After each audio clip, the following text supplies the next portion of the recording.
So recently I was interviewed in a video by Nobita from Japan, who is a Japanese YouTuber, and he made a video about Japanese Americans living in Japan.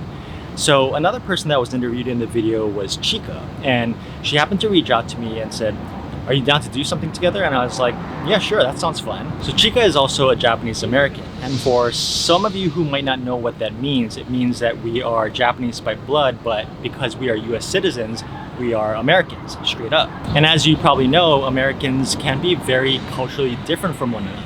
So anyways, I'm fourth generation and I grew up in Hawaii. I grew up kind of removed from Japan, but in a very heavily Japanese influenced and Asian influenced environment.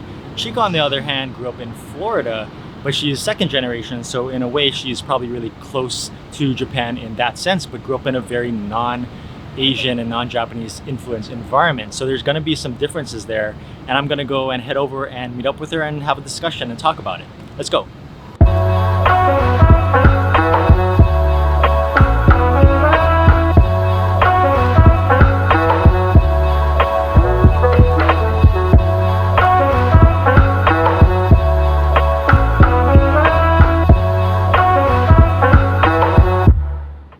We have Chika here. You want to introduce yourself? Yeah, sure. Hi, I'm Chika. I live in Japan. I also have a YouTube channel, and he was kind enough to join me, or like join. No, I don't know how to talk.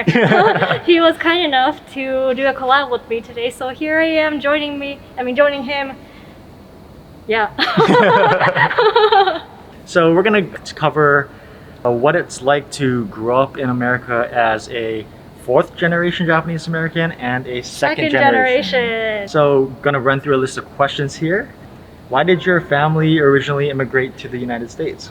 So my dad was a sushi chef in Japan, and he saw a job listing for New York, and he's like, might as well go. And then he went, and then he's like, he saw another job listing which was for a travel agency in Florida, and he went there. And my mom, she came as just a tourist, and they met, and then I'm here now, I guess. Wait, so your parents met in the U.S.? Yeah, they met Wow. in the U.S. What about your situation? I actually don't know the complete details, but Yeah. I know my family originated in Hiroshima Prefecture down south. Wow, okay. And at the time, I think it was like early 1900s, Japan was going through a lot of problems. And so there's kind of mass immigration to like California, Hawaii, I think Brazil, and like South America. So Yeah. I think my great-grandfather immigrated first and then was going to work and save up some money and either come back to Japan or call his wife over, but he wasn't able to do that. So Wow. she went over to look for him, I believe. And that's the rest of the story. So They found each other, or? Yeah. Oh so, God! Wow. yeah, so, That's what I'm saying. completely different story. Yeah, right? it's so different. Does your family speak Japanese? So actually, I'm the only person in my family that speaks English or fluent English, and everyone else completely Japanese. And yeah, so everyone else except for me speaks very fluent Japanese. Wow. Yeah. I grew up in a completely English environment. Yeah. Nobody in my family speaks Japanese. My mom can speak Japanese because Yeah? she moved to Japan when she was an adult to work Oh, for several okay, years okay. in Tokyo. Kind of like you. Kind of, but she's way better at Yeah. Japanese. I'm like the worst. But yeah, completely in an English environment. So which holidays does your family celebrate? So probably like every single thing that Japan celebrates: Oshogatsu, Setsubun, Kodomo no Hi, Hinamatsuri. So like basically everything, and then the American ones.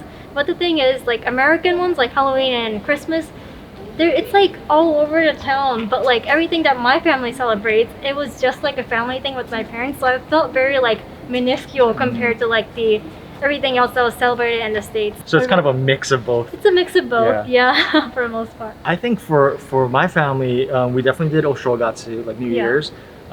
For that, my mom would make like toshikoshi soba Oh, wow. and ozoni, and I Yeah. think a lot of Japanese American, even like fourth generation Yeah. families do that. But primarily, maybe a little bit of Girls' Day or Boys' Day, Children's Yeah. Day type of thing. But Yeah. other than that, it's like full-on American or Oh. Hawaii holidays. And we actually make mochi by hand.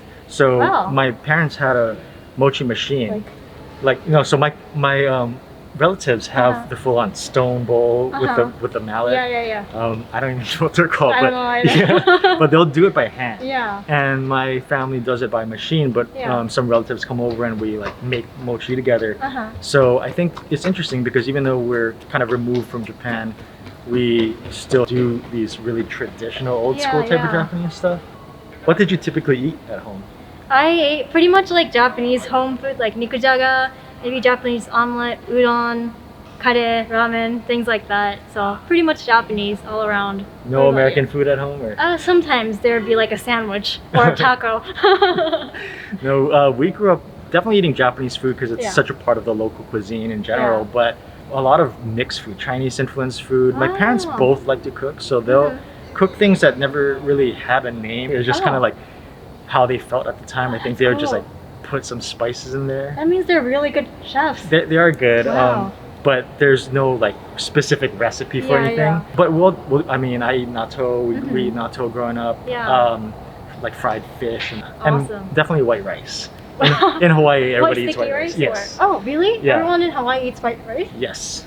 Not like non-Japanese people too? Yes. Whoa, that's new. So when you came to Japan, was there any kind of culture shock that you faced? Yeah, because back in Florida, I don't know if this is like an American thing or a Florida thing, but I couldn't talk to strangers in Japan, and I felt like that was very restricting. Like someone could have like a really cool hat, and I can't be like, yo, I like your hat.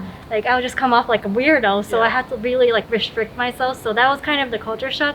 You can't really casually strike up conversations with people. Yeah. What about you? For me too, similar. One of my surprises was when I started working and we're actually, otsukare-sama desu. So Yeah.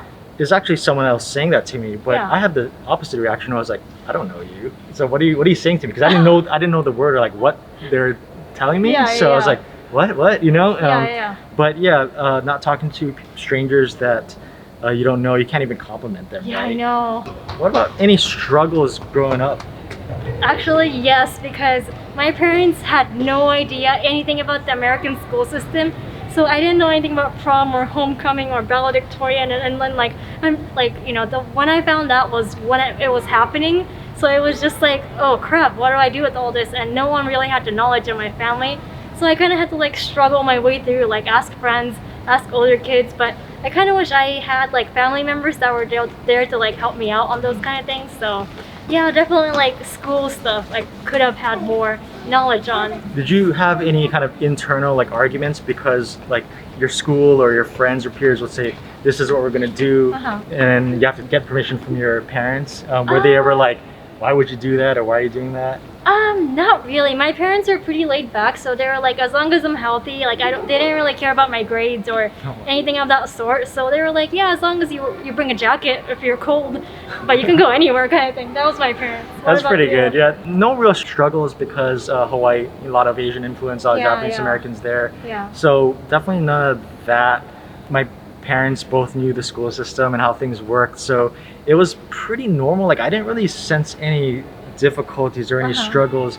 It really wasn't until I moved away from Hawaii that I realized a little bit more that, hey, I'm a minority, or I am not white or something, you know. Like you don't really think about those things back in Hawaii, but going away you do. Did you live anywhere else in the state, like except for Hawaii? Yeah, so after high school I went to school for a year in Eugene, Oregon. Oh wow, Which Oregon. is a small town in Oregon. And then I moved to Los Angeles and then San Francisco before moving here. So West Coast. Oh my gosh, person. West Coast. Definitely West Coast. I'm jealous. So many Asians there. What kind of made you interested in Japan or Japanese culture? Like what got you here? So other than the basic anime and stuff, which I really like, and that is a big portion, but it kind of made me sad that I was the first one in my family to kind of lose that root that I had, because everyone else was like super Japanese, but I was slowly like not understanding my grandparents, not understanding what my parents were saying, and I'm like, if I have a kid, I can't pass on the Japaneseness that like my family does.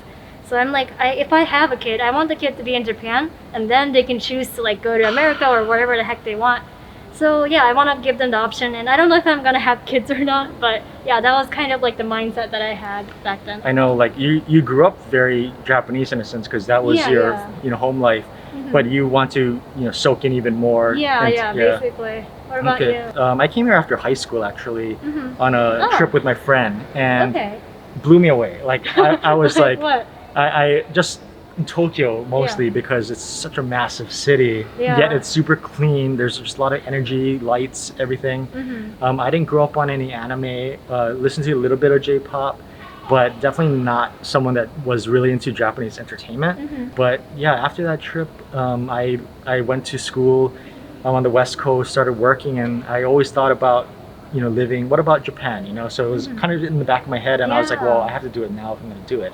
So I decided to come. 2-year plan. This is over 11, 12 years or so in Japan. Wait, say that again. How many years? It's like I came here in 2009. And you stayed here since? And I stayed here. Oh my gosh, wow. Definitely a longer time than I expected. Oh my gosh, so I've only been here for 3 years, almost 3 years, and like, wow, I didn't know. Wow, such a senpai. I grew up kind of distanced from real Japanese culture because I'm 4th generation, English environment and everything. But I do kind of want to pass on certain things, you know, if I have kids. That's interesting that kind of you came back to soak in more of that, even though you are 2nd generation. Yeah, be like a sponge floating in Japan. Yeah, so, you know, tell them where they can find you. I have a channel called Chica Lives in Japan. He has way many subscribers than I do, so like, you know, I'm honored to be here. It's not that important. But yeah, if you guys can check out my channel, that would mean a lot too. So yeah, thank you. Yeah, it's really interesting to see what she says and things she covers, because she, even though we're both Japanese American, you have completely different perspective on things and different interests as well. So definitely check that out. Yeah, and because like he'll be in my video too, where we talk about the differences between growing up Japanese American as a Floridian and a Hawaiian. So so definitely check both of them out. I'll leave some links in the description below. Thank you for watching. Subscribe, hit the bell, and I'll see you in the next one.